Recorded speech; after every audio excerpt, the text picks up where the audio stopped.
Hello everyone, welcome to another brand new video. Today I'm going to show you how to download offline maps on Google Maps.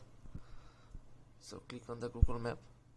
For example, if you want to download an offline map while you don't have any signal or mobile data, all you have to do is go to the top right corner, click on it. In these options you will find offline maps. Tap on it. Select your own map. As you can see, you can select area that you want to download. If you want to download bigger area, it will take more space in your phone storage. So for example, I'm gonna download this area. Click on download.